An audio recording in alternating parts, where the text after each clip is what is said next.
The 5 seed Miami Hurricanes are about to begin their NCAA tournament run. So let's answer the question everyone's been asking. What's the latest on Norchad Omier's health? You are Locked On Canes, your daily podcast on the Miami Hurricanes, part of the Locked On Podcast Network, your team every day.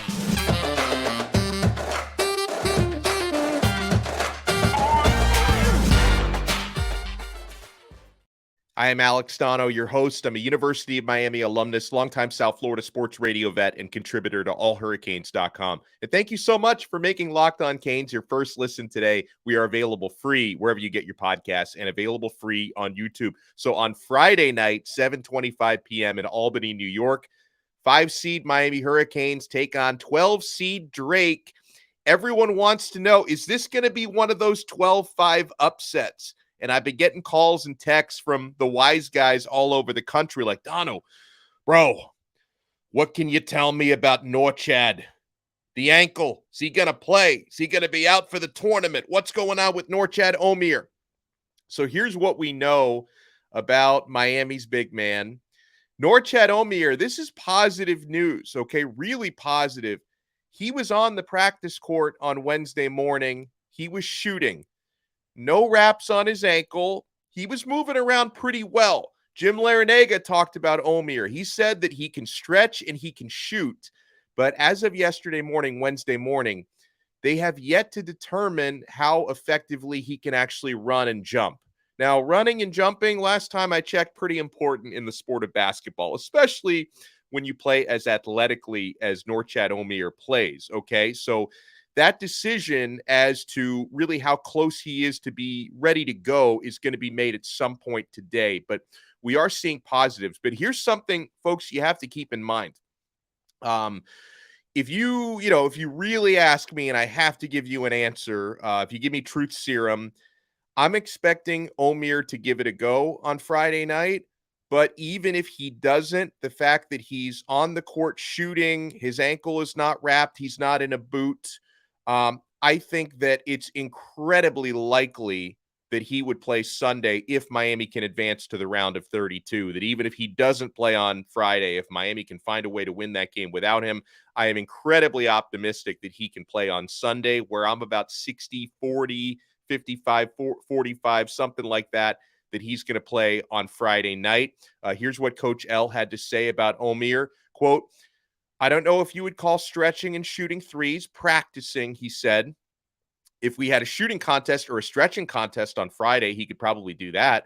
Whether he can actually run and jump, we have to wait and see that on Thursday. I wait for the trainer to tell me he's ready to go. But Coach L did add emphatically, he said, Omier wants to play. Now, Coach Larranaga also said that Norchad has been working around the clock, basically about 10 hours a day. He's been working with the training staff over the past 6 days since he sustained that ankle sprain against Duke.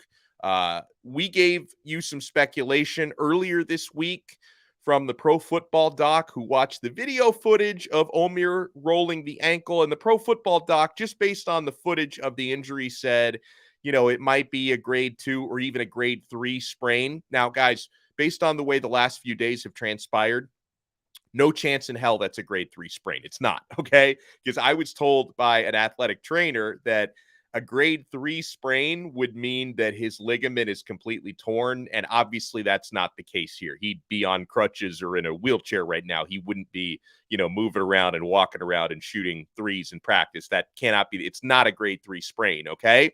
So, again, all the wise guys have been asking me about this matchup.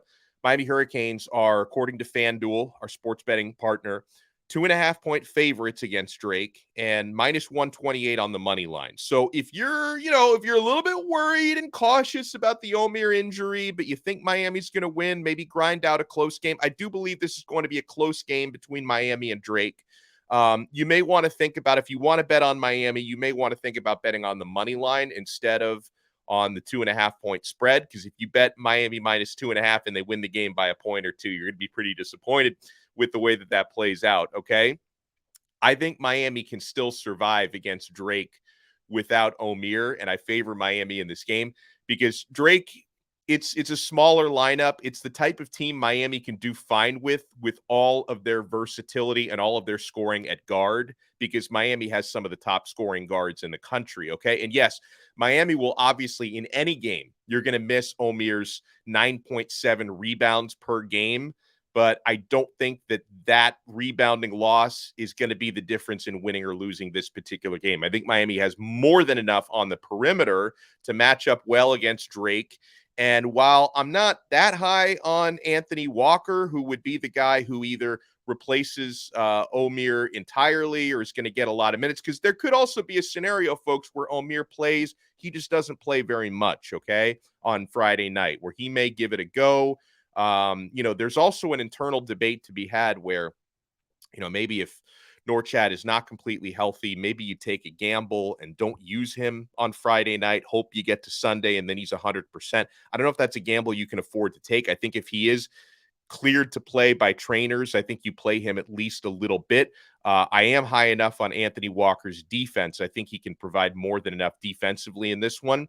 And Miami should be able to get enough scoring from players like Wong, Pack, and Wooga and Jordan Miller in this matchup. And yeah, I think the defensive matchup between Miami's Jordan Miller and Drake's Tucker DeVries, who's their top scoring threat, that should be a good matchup. And let's not forget Jim Larranaga. He is a master of working with what he has at his disposal, right? Think about in recent years when Larranaga has only had like 6 or 7 healthy players sometimes in a lineup, and he makes it work, okay? He's gotten the best in the past out of big lineups, small lineups, fast lineups, slow lineups. He might have a very small lineup to work with against Drake, but I expect him to make it work and get through that round of 64. Elsewhere in Miami basketball, did you see that hype video that the Hurricanes put out, that "Don't Pick Us" video? Fantastic hype video, and it perfectly plays on the theme of Miami basketball being an underdog, underrated, forgotten team all year long. It plays off of that really well. Miami was picked to finish 4th in the ACC this year. They win the ACC regular season championship. Even going back to last year in the NCAA tournament, Miami is a 10 seed. They were picked against in every matchup they played, and yet they made a run all the way to the Elite Eight. So they've been counted out time and time again. And I think that's something that this team and this coach really thrives off of. They love to have that chip on the shoulder, underdog mentality. And I am fine with that because I enjoy watching this team work. So Norchad Omier on Wednesday morning, he was on the practice court. He was shooting. He was moving around pretty well. He's been working with the training staff 10 hours plus per day. Still yet to be determined if he's going to give it a go on Friday night. I am slightly optimistic that he will. And even if he doesn't, I do think Miami can get by Drake regardless. We are going to do a lot of football talk on this episode, my friends. We're only getting started here on this Thursday edition of Locked On Canes. The Miami Hurricanes, Mario Cristobal's team, they've got a huge recruiting weekend coming up on March 24th. This is going to be one that's going to help lay the foundations for the class of 2024. You know how you guys complain about Miami only having one commit so far for the class of 2024? The foundations are being laid now, and they've got a huge recruiting weekend coming up March 24th. We will talk about that. And also, I threw the bat signal out to you guys. You're going to help me with this, and I've got a few of my own. We're going to make some bold predictions. Bold! We're going to make bold predictions for the Miami Hurricanes 2023 football season. You want to keep it locked right here to Locked On Canes. Guys, we're past the midway point of the NBA season. In college basketball, the tournament is getting underway. It is here. Now is the perfect time to download FanDuel, America's #1 sports book. Like this minute, sign up at FanDuel. New customers get a no-sweat first bet up to $1,000. That's bonus bets back if your first bet doesn't win. Just download the FanDuel Sportsbook app. It's safe, secure, super easy to use. And then you can bet on everything with all these games coming up today and tomorrow. The money line, point scorers, three-pointers drained.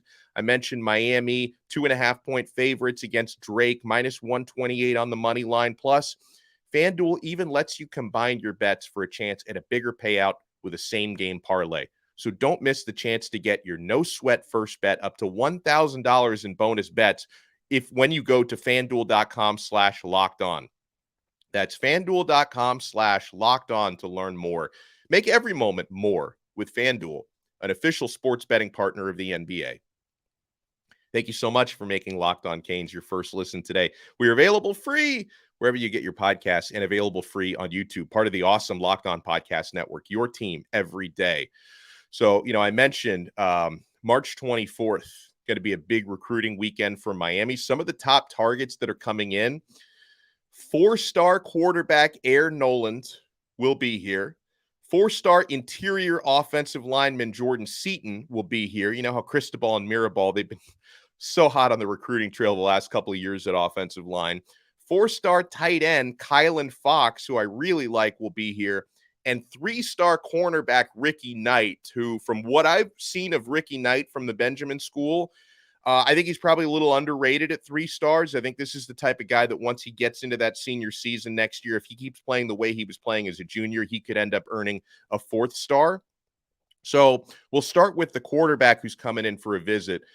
I've been really excited for this visit from Air Noland for quite some time. Remember, Noland, he was going to visit a couple weeks ago on Junior Day, which was the first day of spring practice. But Miami, I think, strategically convinced Noland, why don't you come back later on this month? Because Junior Day, there were, I think, literally around 100 players here visiting with their families. And it was a huge event. It was like a party atmosphere. So that's great how you can draw a lot of players down here. But at the same time, when you're talking about priority targets, Junior Day wasn't the best time for someone like Air Noland to visit, because you're just not going to get as much one-on-one time and FaceTime with coaches. Come back at a quieter weekend like March 24th, and he can really sit down in the film room, spend more time with Shannon Dawson, who's Miami's quarterbacks coach and offensive coordinator, spend some time with Mario Cristobal, the head honcho.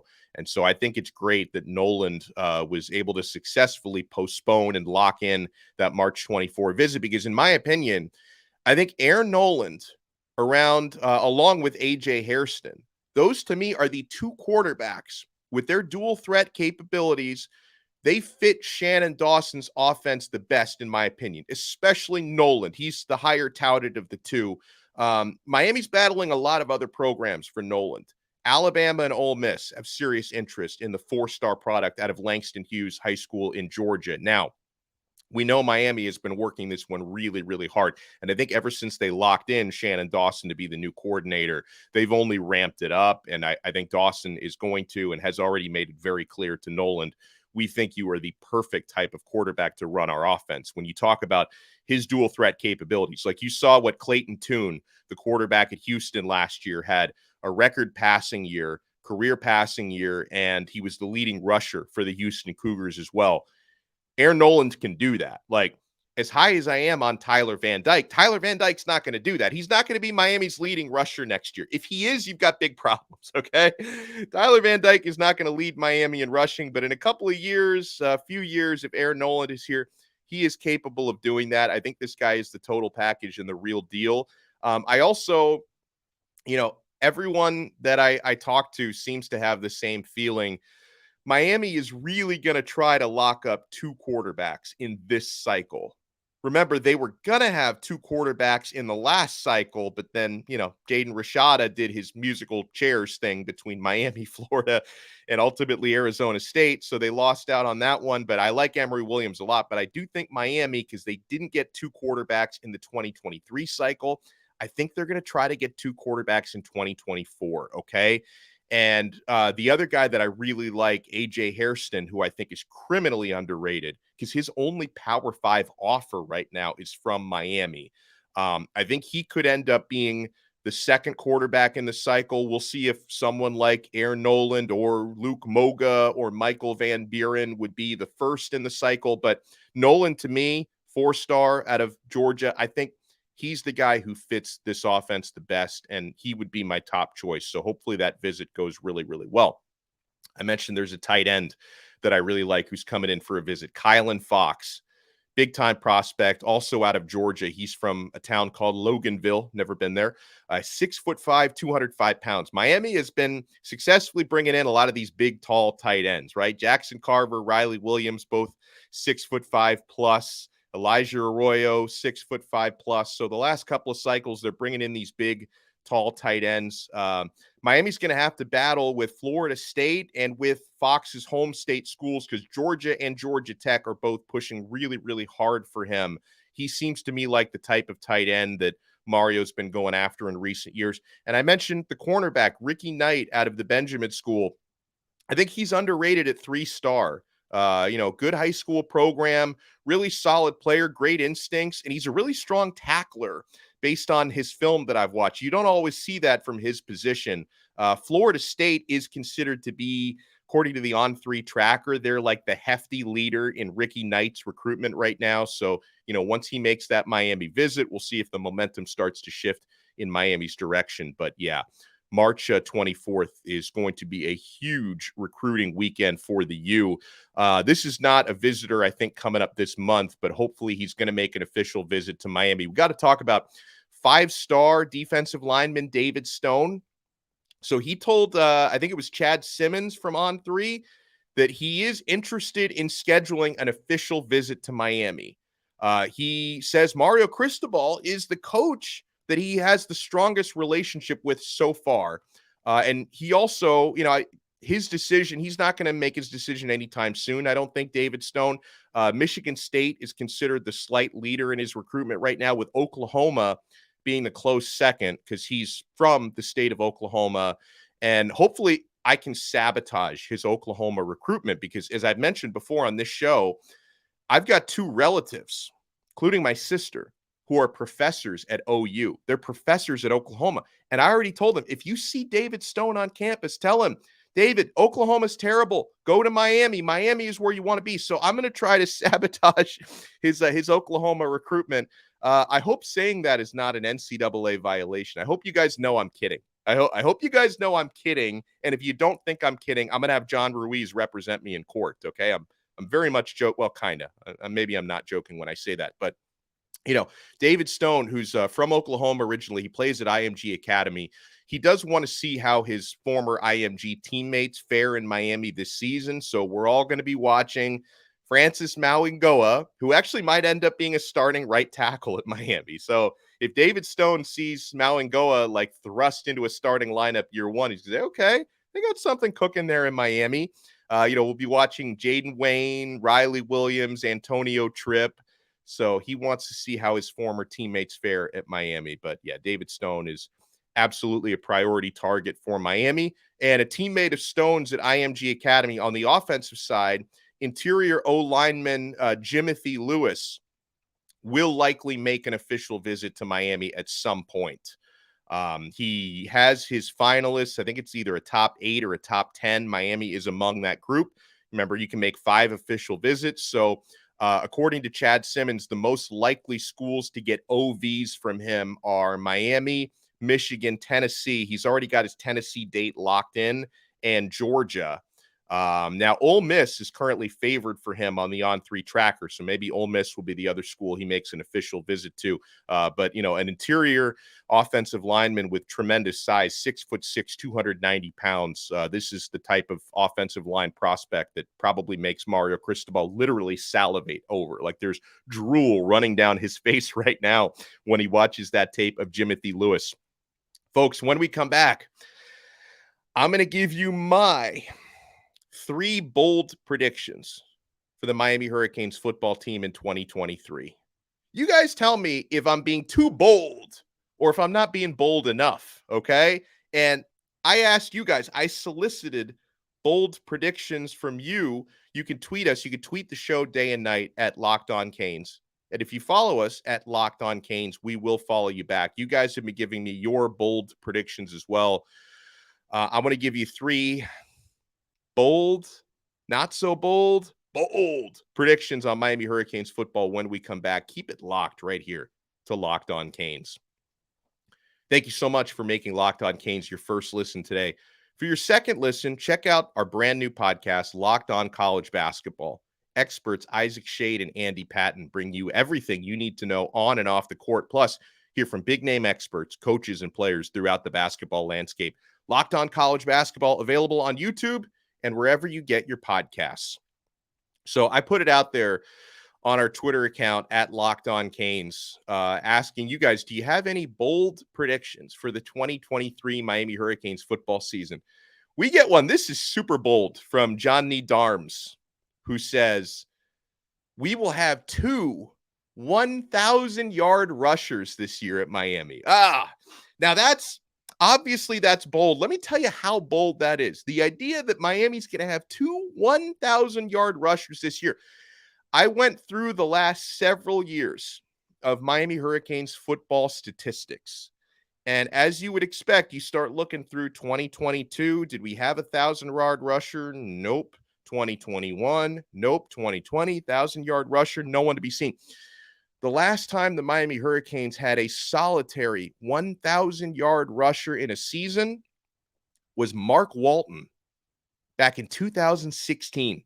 Had over 1,100 yards that year. That's the last time Miami had a single solitary 1,000-yard rusher. And I got our guy, John Nee. I asked for bold, and I got bold when I asked for a bold prediction. 2 1,000-yard rushers this year. So I guess the follow-up question would be, if you think Miami's going to have a pair of 1,000-yard rushers, who would they be? Are you going with Henry Parrish, who's probably going to be on the field the most? Because I expect him to begin the season as the starter, and he's like the most consistent guy when it comes to not getting hurt a whole lot. Do you think maybe Don Chaney is going to stay healthy enough to get 1,000 yards this year? You know, I'm curious how you think that's going to go down if Miami's going to have a pair of 1,000-yard rushers. Maybe Chris Johnson just bursts on the scene and gets like a couple of like 80, 90-yard gains from scrimmage for Miami this year and ends up putting up big numbers.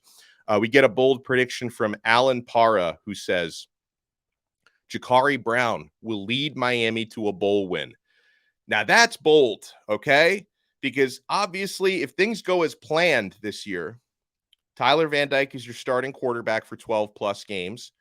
His accuracy and his quick release and his maturity and his experience lead him to mastering the Shannon Dawson offense. And, you know, he had his injury struggles with the shoulder last year. Van Dyke is completely healthy right now. Hopefully he stays healthy. So if things go as planned, Tyler Van Dyke is your QB1. So I would wonder, how do you think Jacari's going to get on the field? Does Tyler underperform and get benched in favor of Jacari? Or maybe Jacari is just so lights out in fall camp that Shannon Dawson says, you know what, the best players have to play. I don't care how experienced Van Dyke is, Jacari's got to play. Or maybe Van Dyke, knock on wood, I hope this doesn't happen, maybe he suffers an injury again and Jacari gets out there. Now, I do believe that if Jacari Brown can polish his passing game, as we've been looking for him to do for the last year, I think he's, just based on his athleticism, if he can polish out his passing game, could be an ideal fit in a Shannon Dawson offense. I don't think he's there just yet, but we get the very bold prediction that he's going to lead us to a bowl win. Paul Erickson says 3 offensive linemen will be all ACC, he says. Now, that's bold. But if it can be first, second, or third team, I'd say I could see that happening. I don't know if Miami's going to have 3 O linemen on the first team All-America, but, you know, I could see 3 maybe you get, or he said all ACC actually. So all ACC, that wouldn't be as impressive, I guess. But I could totally see Jalen Rivers being all ACC.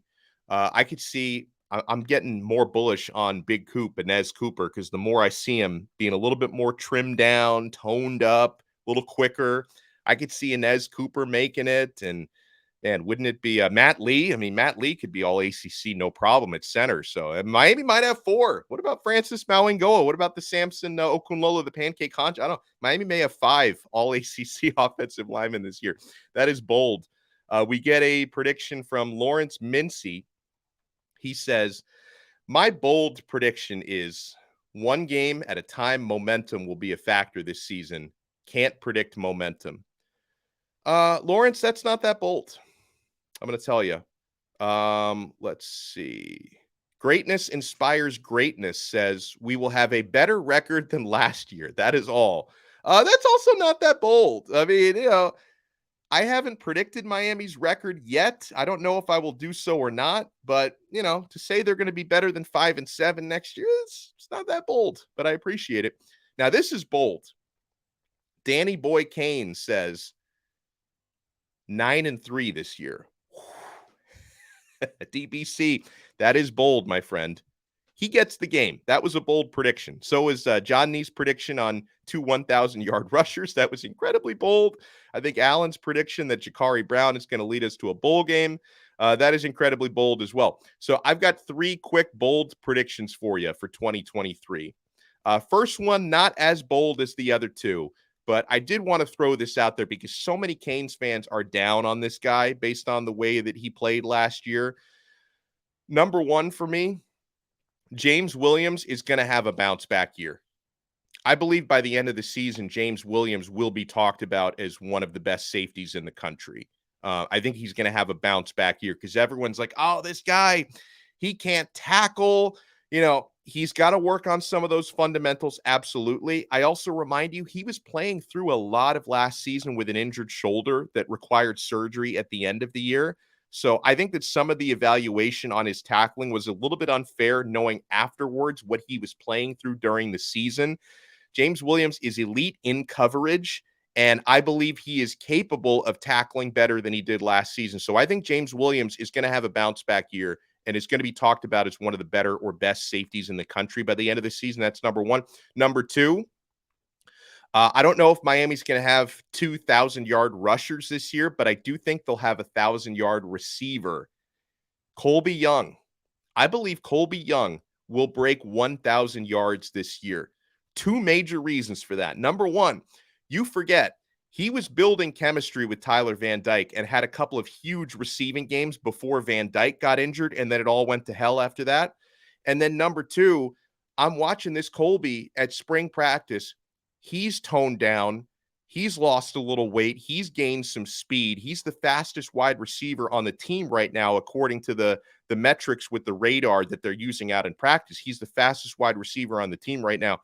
I believe Colby Young, who's got those huge hands, can make those one-handed grabs. I think he's going to thrive in this offense. He's going to redevelop that chemistry with Van Dyke. I believe Colby Young's going to be a 1,000-yard receiver. Number 3, this one's probably the boldest prediction I will make, because so much of this depends on this young man having better injury luck than he's had in recent years. I'm not going to guarantee you a 1,000-yard season, but I will tell you, Don Chaney is going to be Miami's leading rusher this year, because what I've seen from Chaney 2 years ago, when he's actually on the field healthy, he's the most complete back Miami has right now, outside of Trevante Citizen. But I've got questions about Trevante Citizen. How's his recovery going coming off the ACL? He's not healthy right now. Don Chaney is healthy right now. I think Chaney's going to be Miami's leading rusher this year. He's going to have competition. Henry Parrish is going to be on the field a lot. Citizen, if he can get healthy, is going to be on the field a lot. I believe Mark Fletcher, coming in as a true freshman, is going to get some playing time. He's not around yet. He's not an early enrollee. Don Chaney, this is a little bold on my part. I think he's going to be Miami's leading rusher this year. All right, my friends, thank you for tuning in. Enjoy the NCAA tournament, which is about to get started, okay? And, of course, we're going to see our Canes playing tomorrow night, Friday night against Drake. Hopefully Norchad Omier plays. Even if he doesn't, I think Miami can win this game. And we will talk to you next time on another episode of Locked On Canes, part of the awesome Locked On Podcast Network, your team every day.